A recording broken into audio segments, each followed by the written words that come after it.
Whoever said Coven Head Margaret was a saint hasn't known a better devil. Olana has, and she could write an epistle of a bad day. She has always dealt with every gloomy day.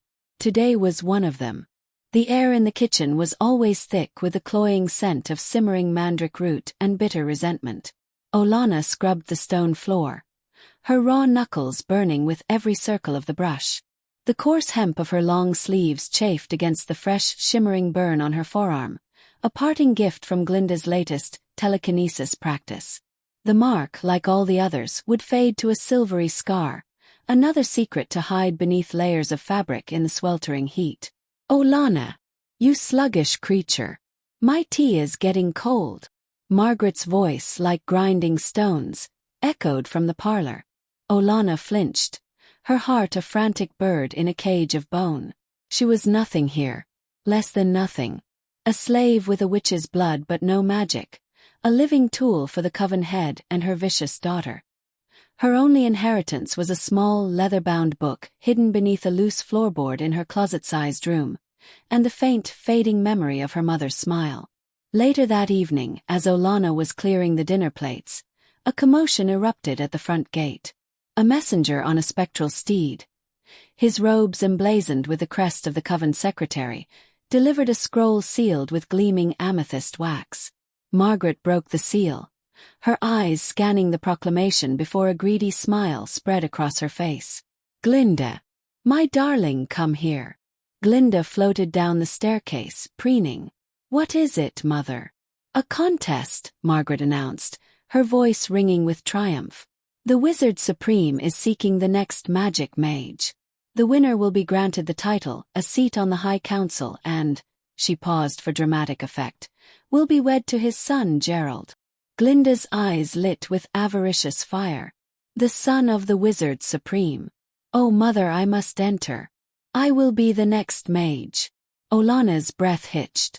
Her hands, clutching a silver platter, trembled. The mage. It was the highest honor, a position of immense power and respect. An escape. A complete and utter escape from this life of servitude and pain. It was a dream so ludicrous it was almost painful to entertain. But as she listened to Margaret and Glinda cackle and plan, a defiant spark, long buried, ignited within her. Why should it only be for them? Why should the powerful only become more powerful? That night, when the house was silent save for the snores of its inhabitants, Olana pried up the loose floorboard. Her fingers closed around the small, warm leather of her mother's book.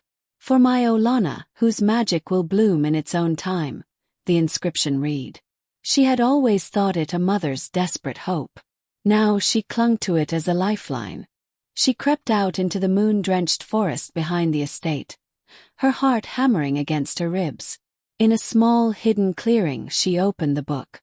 The pages were filled not with grand spells of elemental control or dark curses, but with simple foundational magic. Coaxing light from a dewdrop, encouraging a seed to sprout, mending a torn leaf. The magic Glinda and Margaret wielded was like a thunderclap, loud, destructive, and demanding. The magic in this book was a whisper, a gentle persuasion of the world. Night after night, Olana stole away. She practiced until her mind ached and her body shook with exhaustion. A faint glow from a gathered handful of moonlight was her first victory. A single berry, plump and ripe from a stubborn bush, was her second. They were small things, insignificant to any other witch. But to Olana they were miracles. She knew she couldn't compete with lightning bolts or flying carpets. Her magic was quieter, subtler. The contest would surely favor raw power. But as she sat in her clearing, watching a flower bud open at her gentle touch, a plan began to form. It was a desperate, foolish plan, built on the whispers in a book and a lifetime of observation. The day of the preliminary trials arrived. The grand arena was thronged with witches and wizards, each more spectacular than the last. Glinda, in robes of shimmering peacock blue, shot a bolt of crimson energy at a target, vaporizing it to applause. Olana stood at the very back, shrouded in her heavy drab clothes, drawing sneers and confused glances. She looked like a servant who had lost her way. When her name was called, A hush fell over the crowd, followed by nervous laughter. Margaret's face was a mask of fury and confusion from the stands. Olana stepped onto the sandy floor. The judge, an ancient wizard with a long white beard, looked at her with pity. "State your magical discipline, child." Olana took a deep breath, her voice barely a whisper yet carrying on the still air. "Life." A snicker ran through the crowd. Life magic was for hedge witches and farmers, not for a mage. The judge sighed. "Very well. Demonstrate." Olana didn't summon a storm. She didn't call forth a demon. She knelt on the sand and placed her hands flat on the ground. She closed her eyes, shutting out the laughter, the doubt, the terrifying glare of Margaret. She reached for the tiny humming spark within her, the one she had nurtured in secret. She poured her hope, her desperation, and her quiet, stubborn love into the earth beneath her palms. For a moment nothing happened. The laughter grew louder. Then a single vibrant green shoot pushed through the barren sand. Then another and another. Vines spiraled upward, weaving together, budding, and bursting into a cascade of flowers that had never been seen before. Blooms that shimmered with captured starlight and smelled of rain and possibility. In the center of the arena, where there had been only dust, now stood a small, perfect tree, its leaves whispering a soft, melodic song. The arena was utterly, completely silent. The ancient judge stared, his mouth agape. He slowly stood up, his eyes wide with awe. He wasn't looking at a display of power. He was looking at a miracle of creation, a magic so pure and rare it had been forgotten by most of the world. High in the stands, a young man with intelligent eyes and kind features, Gerald, the Wizard Supreme's son, leaned forward. His gaze fixed not on the magical tree, but on the frail, shrouded girl who had created it, a look of profound curiosity on his face. Olana, her energy spent, collapsed to her knees. She had not won yet. The real trials were to come. But as she looked up at the beautiful, impossible tree she had made, she knew one thing for certain. She was no longer just a slave girl. She was a contender. The silence in the grand arena was a living thing, thick and stunned, broken only by the soft, melodic whisper of the leaves on Olana's impossible tree. Then the applause began. It wasn't the roaring, explosive applause for Glinda's destructive display, but something quieter, more awed, and to Olana's ears, far more meaningful. She barely heard it. The world swam as she pushed herself to her feet, her body trembling with exhaustion and residual fear. She kept her head down, avoiding the thousands of eyes, and stumbled out of the arena sands, back into the shadows from whence she came. She did not see the look of thunderous hatred on Glinda's face, a mask of pretty features twisted into something ugly. She did not see Margaret's cold, calculating eyes narrow to slits. Did you see the way they looked at her?" Glinda seethed, pacing the lavish sitting room like a caged panther. "That little worm. That nothing. She made a fool of me. Of us." Margaret sat perfectly still, her fingers steepled. "I saw," she said, her voice dangerously calm. "The question is not what she did, but how. She has no training. She has no power. This was something else." "I don't care what it was," Glinda shrieked, throwing a crystal vase against the wall where it shattered into 1,000 pieces. "We have to get rid of her. Tonight. We can make it look like an accident. She ran away and got lost in the woods, attacked by a shadow wraith." "Foolish girl," Margaret snapped, her voice cracking like a whip. Glinda flinched. The entire realm just watched her perform a forgotten magic. If she turns up dead, every finger will point directly at this house. Us. We must be subtle. We must learn her secret first. Then we remove her, permanently. The door creaked open. Olana slipped in, hoping to make it to the kitchen and then to her room unnoticed. She froze under their combined gaze. "Well, well," Margaret purred, a false sweetness in her tone that was more terrifying than her rage. "Look who returns. The little star of the show." Before Olana could utter a word, Glinda lunged. She didn't use magic this time.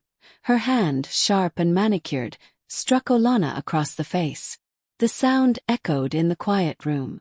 "How dare you?" Glinda screamed. "How did you do it? Where did you learn that?" Olana clutched her stinging cheek, her mind racing. Her greatest fear was upon her. The book. She had to protect the book. Margaret rose, gliding toward her like a serpent. "Answer the question, girl. You are forbidden from learning magic. Who taught you?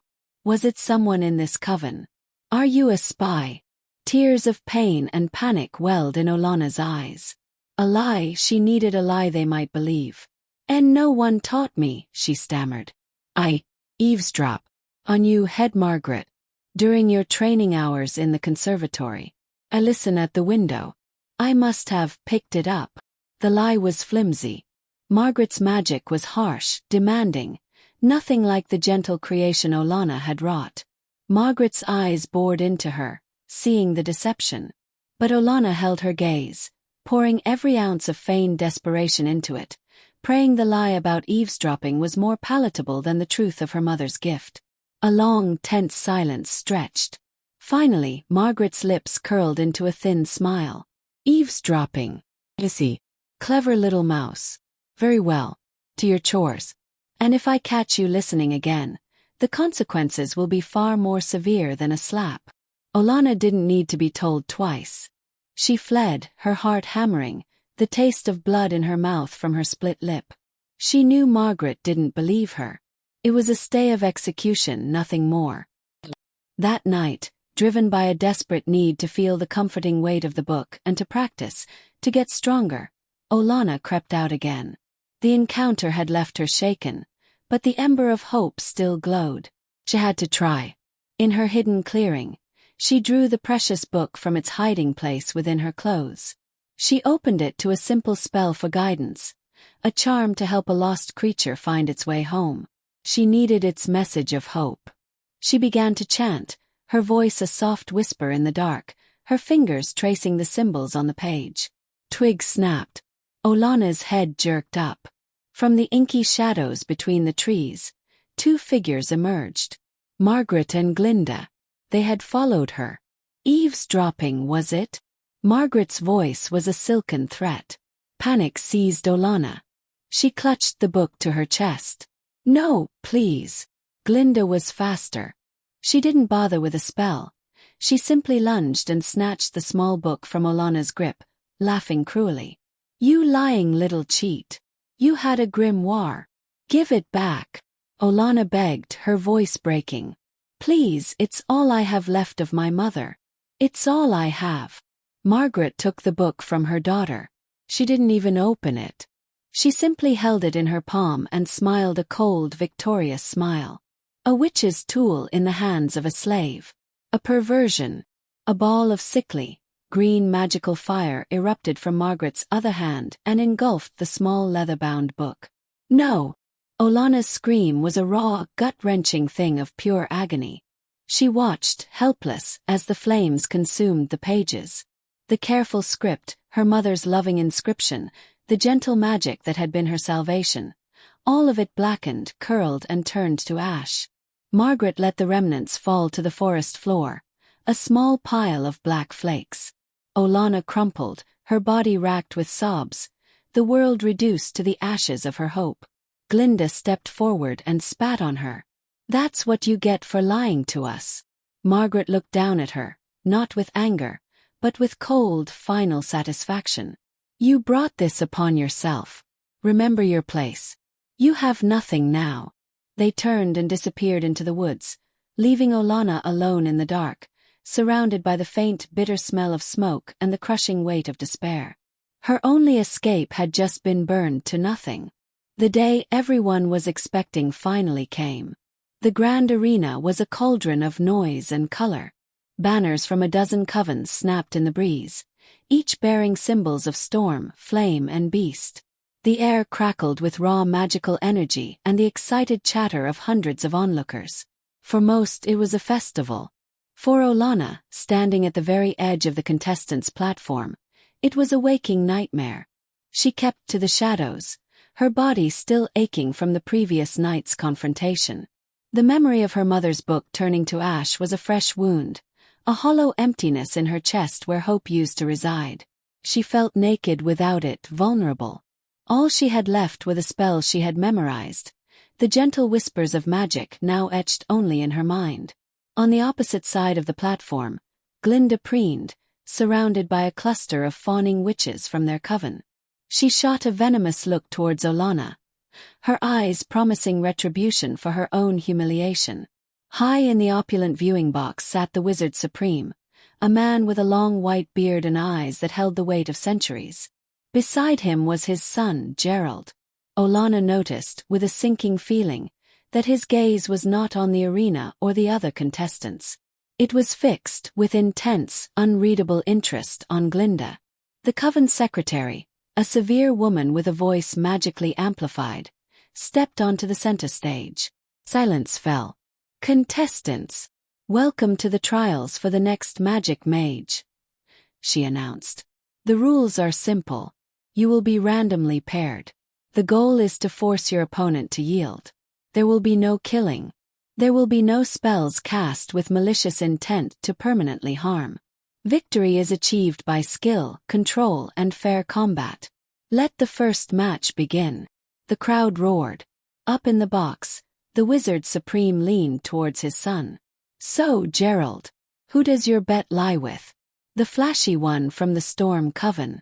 Or perhaps the Earth Wielder from the North?" Gerald's eyes remained on the platform, a slight smile playing on his lips. "I have my eye on a particular competitor, father. But I'll keep my wager a secret for now."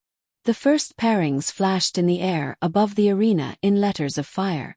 Olana's heart plummeted. Her name was called first, paired with a tall, imposing witch from the Mountain Coven, known for their brutal physical magic. The witch, named Kayla, sneered as Olana timidly approached. "They send a mouse to fight a bear," she laughed, and the crowd joined in. The fight was as one-sided as it appeared. Kayla began by summoning shards of rock, pelting Olana, who could only throw up a weak shield of gathered sunlight, which shattered under the assault. A sharp fragment grazed her arm, and she cried out, stumbling back.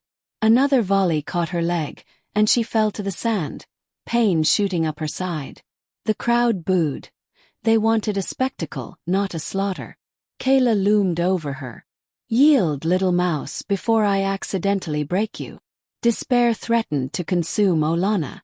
This was it. She would lose, and return to Margaret's house to suffer a punishment worse than death. But as she looked up at Kayla's triumphant face, she remembered a page from her mother's book. A spell not of attack, but of connection. A spell to feel the life in another being. It was her only chance. As Kayla raised her hands for a final victorious strike, Olana closed her eyes, ignoring the pain. She placed her palms flat on the arena sand and poured her remaining energy not into a shield, but into the earth, seeking the deep, slow, sleeping heart of the mountain that was Kayla's source of power. She didn't fight it. She embraced it. She whispered the forgotten words, a chant of understanding, not domination. Kayla's triumphant shout died in her throat. Her eyes widened in shock. She staggered, her magic flickering and dying. She didn't feel attacked, she felt seen. Understood in a way she never had been. Olana's magic flowed into her, a gentle probe that laid bare her deepest connection to the earth, a connection she used for force, but which Olana was now showing her could be for peace. A profound sense of humility, and then shame washed over Kayla. To use such a sacred connection for such a brutish display. It felt wrong. Tears welled in the mountain witch's eyes. She looked down at Olana, not with contempt but with awe. She lowered her hands. I yield," Kayla said, her voice thick with emotion. "I yield." The arena was silent, then erupted in confused applause. No one understood what they had just witnessed. Olana, injured and trembling, had won. She limped off the sands, her victory feeling hollow and strange. Minutes later, it was Glinda's turn. Her opponent was a clever witch from the River Coven who used misdirection and illusion. Glinda, arrogant and relying solely on brute force, grew frustrated. She wasted her power on blasting apart water clones and mirror images, until her magic was depleted. With a simple binding of water roots, the river which trapped Glinda, forcing her to yield in a screaming, furious humiliation. Glinda stormed off the platform, her face a thundercloud of rage. Her eyes immediately found Olana, who was trying to tend to her bleeding leg. Olana's blood ran cold. She hadn't even been watching Glinda's match. But it didn't matter. She knew, with a certainty that froze her soul, that in Glinda's eyes and in Margaret's, her victory was an insult. And Glinda's loss. That would be Olana's fault. Olana retreated into the contestants' hall. It was a tense, buzzing hive of whispered strategies and the low thrum of healing magic. Olana found a quiet corner, her back against the cool stone wall. She winced as she pressed a clean cloth to the gash on her leg, the fabric quickly blooming with red. The victory over Kayla felt distant, overshadowed by the sharp, throbbing pain and the chilling knowledge of what awaited her at home. Glinda's loss was a debt, and Olana knew she would be the one forced to pay it. She was so lost in her grim thoughts that she didn't notice the young man approach until he was right in front of her. He wore simple healer's robes and carried a basket of supplies. "That looks painful," he said, his voice warm and laced with genuine concern. Olana flinched, pulling her leg closer. "I'm fine," she mumbled, the automatic response of a slave who couldn't afford to show weakness. "You're clearly not," he said gently, kneeling before her. He had kind eyes, a startlingly clear blue, and a smile that seemed to disarm the room's tension. "May I?"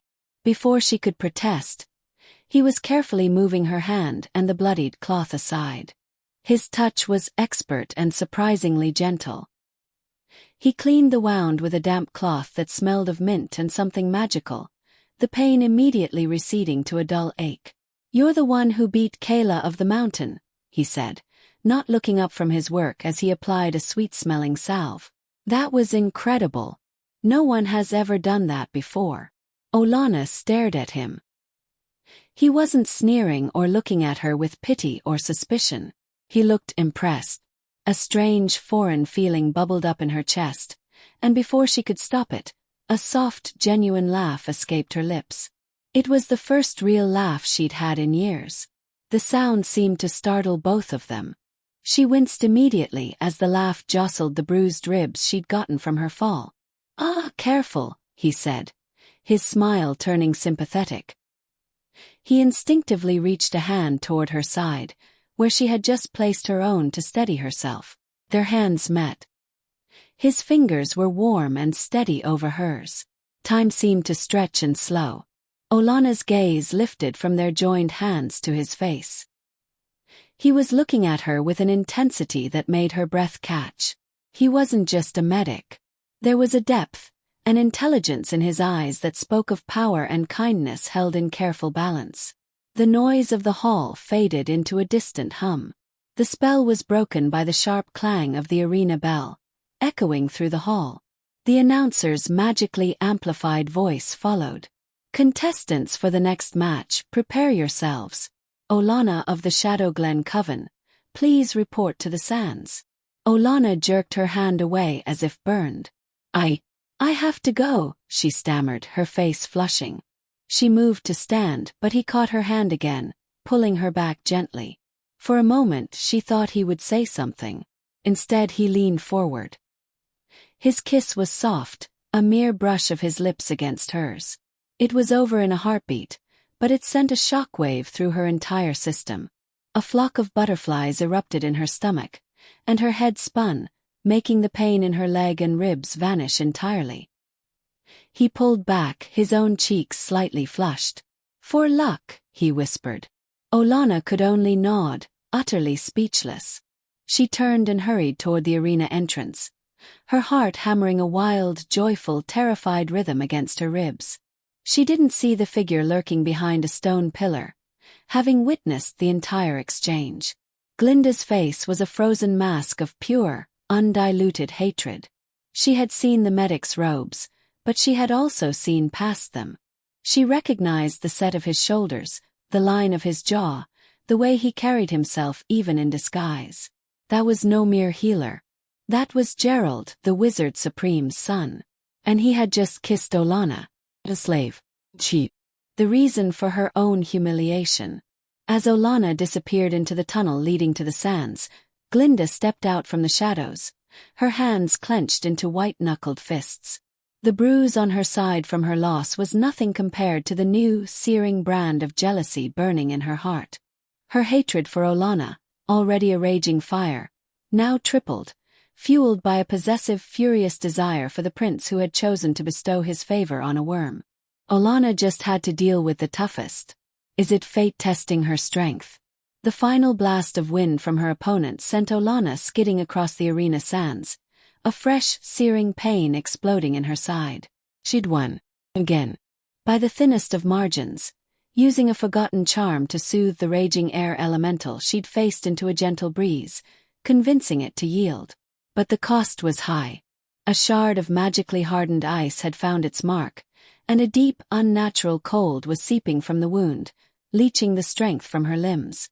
She trudged back to the contestants' hall, each step a monumental effort. The gash on her leg was nothing compared to this. This injury felt infested. The changing hall was empty, silent except for the ragged sound of her own breathing. The final match was next. The thought was terrifying. She just had to make it through one more fight. Freedom was so close she could almost taste it. A figure stepped out from the shadows. Olana recoiled, expecting Glinda, expecting Margaret, expecting a new torment. It was the medic. His kind blue eyes were filled with worry. "By the stars, you're hurt," Gerald said. His voice laced with a concern that felt too deep for a stranger. He was at her side in an instant, his arm slipping around her waist to support her, guiding her to a low stone bench. She was too weak, too cold to protest. He helped her lie down, his touch impossibly gentle. "Let me see," he murmured, his fingers carefully peeling back the torn, blood-soaked fabric of her tunic. The wound beneath was ugly. The edges were blue and black, tendrils of frostbite spiderwebbing out from the puncture. A faint, shimmering mist, the residue of the elemental's magic, coiled from it. Gerald scrunched his nose, his expression turning grim. "This is bad," he whispered, more to himself than to her. "You'll never survive the final match like this." His hands glowed with a soft, golden light, the pure, powerful energy of high-level healing magic. He moved to place them over the wound, his intention clear. "No, wait," Olana tried to say, a rule she'd memorized screaming in her mind. "No undue aid." But it was too late. The door to the hall burst open with a crash that echoed through the silent room. Glinda stood there, a viper's smile on her face. Behind her was Margaret, her expression one of triumphant vindication. And behind them, his face a storm cloud of disapproval, was the Wizard Supreme Raoul, flanked by stern-faced officials. "Father!" Gerald exclaimed, jerking his hands back, the healing light snuffing out instantly. Raoul's eyes swept over the scene. His son kneeling over the injured, vulnerable contestant, his hands still faintly glowing with residual magic. His gaze hardened. "Gerald," Raoul's voice was like ice. "Fraternizing with a contestant is a severe lapse in judgment. Attempting to heal her, that is a direct violation of the rules. Undue favor. This contest is meant to find the most powerful and resourceful mage, not the one best at securing patronage." He spat the last word, his eyes flicking to Olana with disdain. Olana's world tilted. Father. The medic was Gerald, the Wizard Supreme's son. The boy whose bride the winner would become. The memory of his kiss flashed in her mind, now tainted with betrayal. He hadn't been a kind stranger. He'd been a prince slumming it. She was too stunned to speak, caught between searing pain and a heartache she didn't have time for. Gerald, however, found his voice. He rose to his feet and stepped forward, placing himself between Olana and the accusing counsel. "You are mistaken," he said, his voice firm and clear, carrying an authority that belied his youth. "This contestant is unaware of my identity. I approached her disguised as a medic, concerned for her well-being after a brutal match. The only aid I have given is to help her change a bandage, which is not against any rule. No healing magic has been performed. You arrived before it could be attempted. To disqualify her for my actions would be a profound injustice." He turned and looked directly at his father. "She has earned her place here through skill and a magic this realm has forgotten. Deny her the chance to fight the final match, and you deny the contest its integrity." The Wizard Supreme's stern expression faltered. He looked from his son's defiant face to Olana's pale, pained one. He glanced at her side. The wound was still clearly bleeding, still pulsing with hostile magic. No healing had taken place. He saw the truth in his son's words, and the stubborn set of Gerald's jaw told him this was a hill the prince was willing to die on. After a long, tense silence, Raoul sighed. "Very well.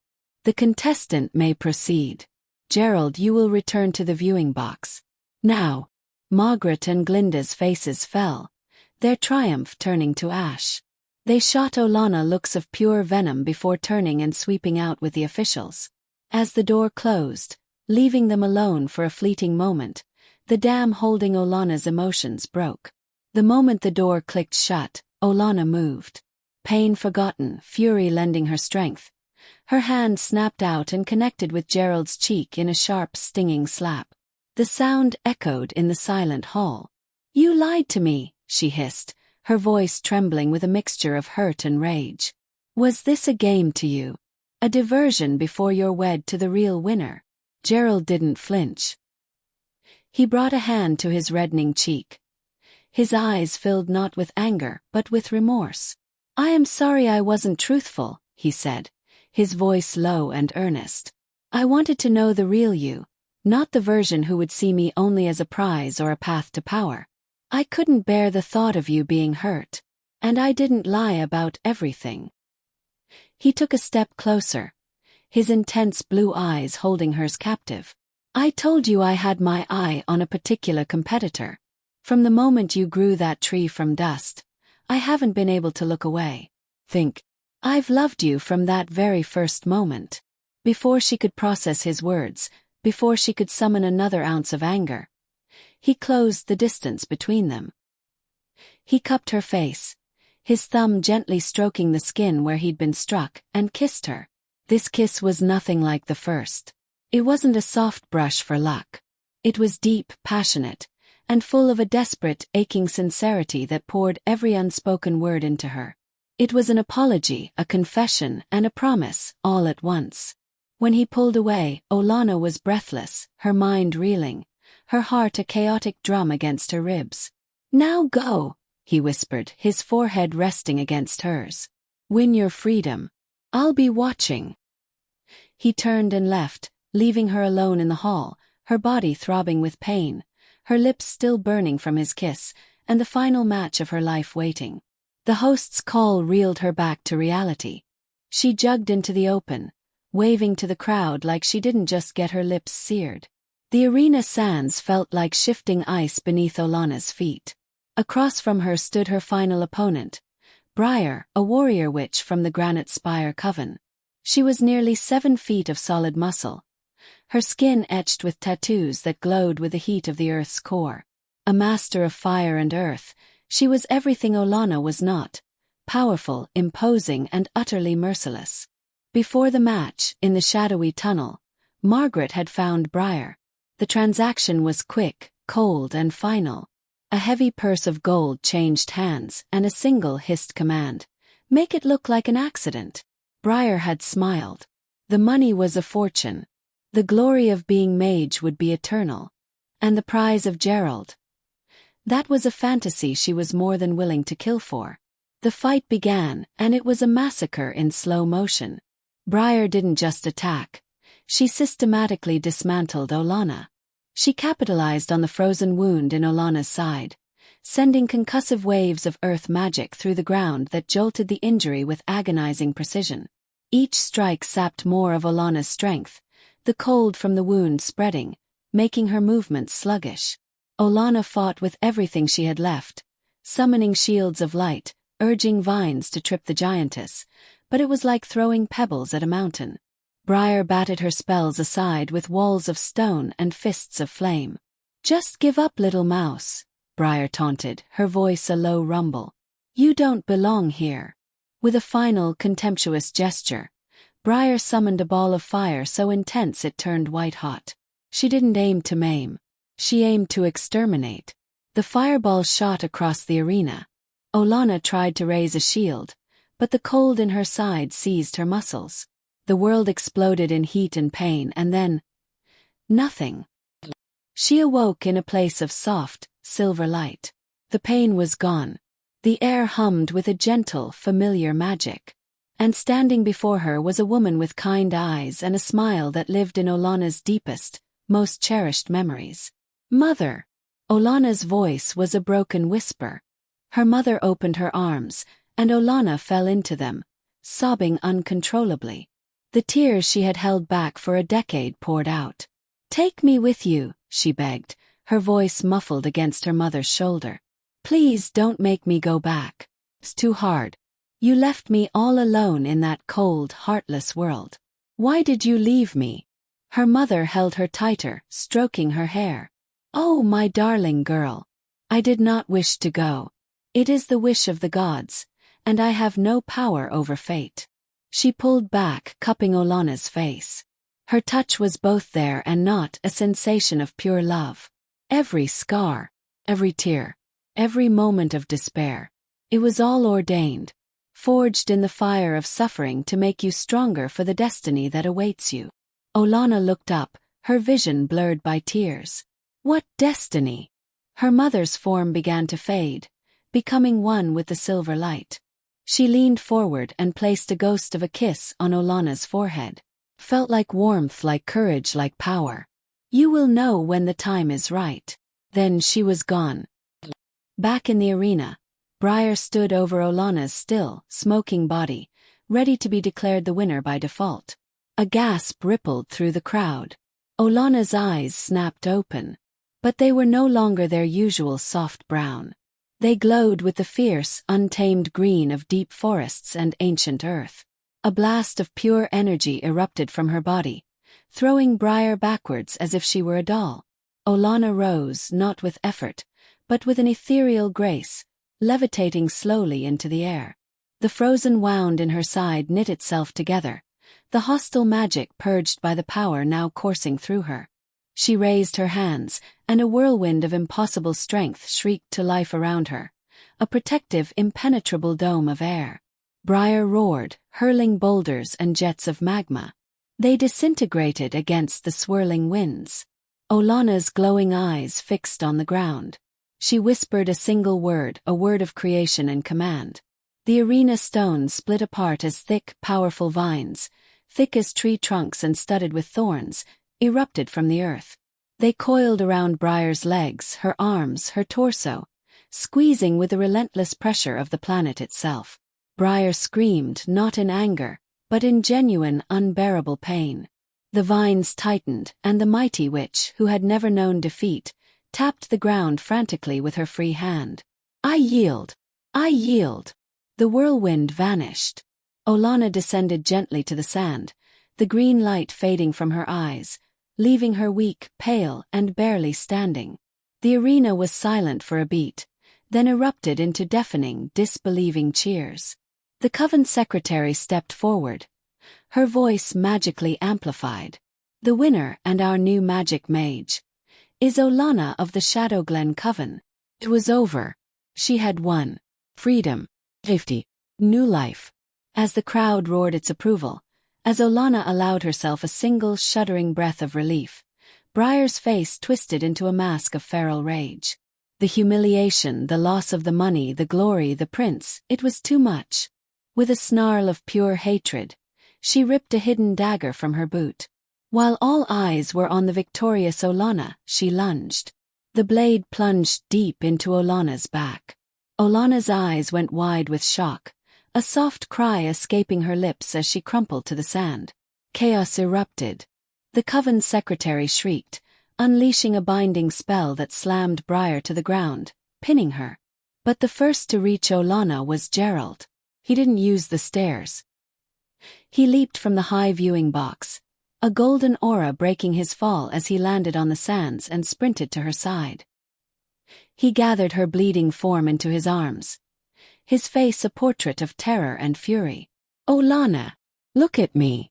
Stay with me," he begged, his healing magic already flaring to life, golden light pouring from his hands against the fatal wound, a desperate attempt to staunch the flow of blood and life. The victory had been stolen, replaced by a fight for her very survival. The world returned to Olana in soft increments. The first thing she was aware of was the feeling of impossibly soft linen against her skin. The second was the gentle warmth of sunlight streaming through a large, arched window. The third was a familiar citrus and amber scent, and the steady rhythm of breathing beside her. She turned her head, a dull ache the only remnant of the horrific wound in her back. Gerald was there, asleep in a plush armchair pulled close to her bedside.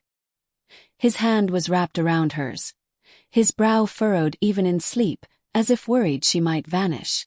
The memory of the arena, the betrayal, the searing pain, it all rushed back. But it was overshadowed by the memory of the spirit realm, her mother's words, and the desperate fear that had been her last conscious thought, that she would never see him again. Driven by a surge of emotion, Olana pushed herself up, ignoring the protest in her muscles. She leaned over and pressed her lips to his. It was soft, gentle, but full of a promise and a gratitude so profound it made her tremble. Gerald stirred, and for a moment, he kissed her back sleepily, before his eyes flew open in shock. "Olana," he breathed, pulling back to cup her face, his eyes scanning hers, alive with relief and joy. "You're awake."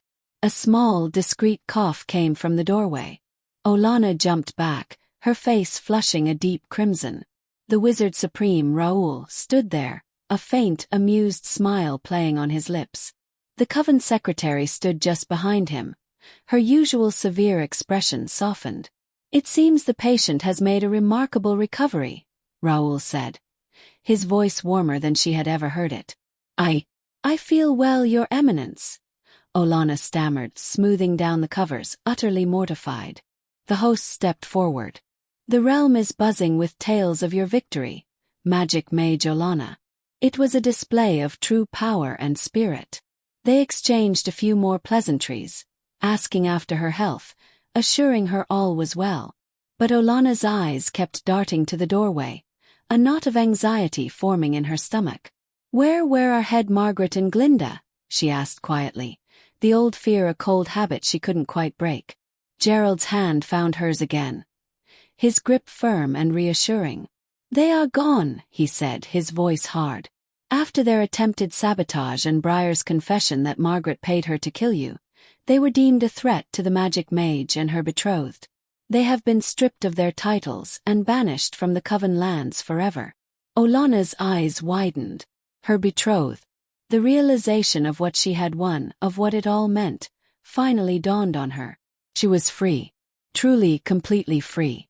In that moment, Gerald slipped from his chair and went down on one knee beside the bed. He held both her hands in his, looking up at her with unwavering love and devotion. Raoul and the secretary watched, their expressions approving. "Olana," Gerald said, his voice clear and strong, filling the sunlit room. "You have faced down every obstacle with a courage that humbles me. You have a heart more powerful than any magic I have ever known. I loved you before I ever knew your name. Will you do me the incredible honor of becoming my wife?" Tears of pure, unadulterated joy streamed down Olana's face. This was the destiny her mother had spoken of. Not just a title but a life. Love. Family. "Yes," she whispered, her voice cracking. Then, stronger, she laughed through her tears. "Yes, Gerald. 1,000 times yes." Their wedding was a spectacle of color and light, a celebration for the entire realm. Olana, no longer shrouded in drab cloth, wore a gown woven from moonlight and starlight, a crown of living blossoms resting on her brow. Gerald stood beside her, proud and radiant. During the ceremony, she was officially decorated as the Magic Mage. Raoul himself presented her with a staff of ancient polished oak, topped with a crystal that pulsed with a soft green light, the symbol of her unique connection to life itself. A second, more delicate silver tiara, meant to signify her new royal status, was placed beside the first. They built a life far from the shadows of Margaret's manor. In a sun-drenched castle surrounded by gardens that bloomed year-round under Olana's gentle care, they raised their children. A boy with his father's blue eyes and his mother's quiet strength, and a girl with Olana's brown eyes and a fearless spark of magic that was all her own. The scars on Olana's skin, once a mark of her pain, faded to silvery memories. They were reminders not of suffering, but of a journey that led her from a cold, heartless world into a warm, loving embrace. She had not only escaped her chains, she had forged a new legacy, one of love, life, and a happiness she had once only dared to dream of. And they lived, truly, happily ever after.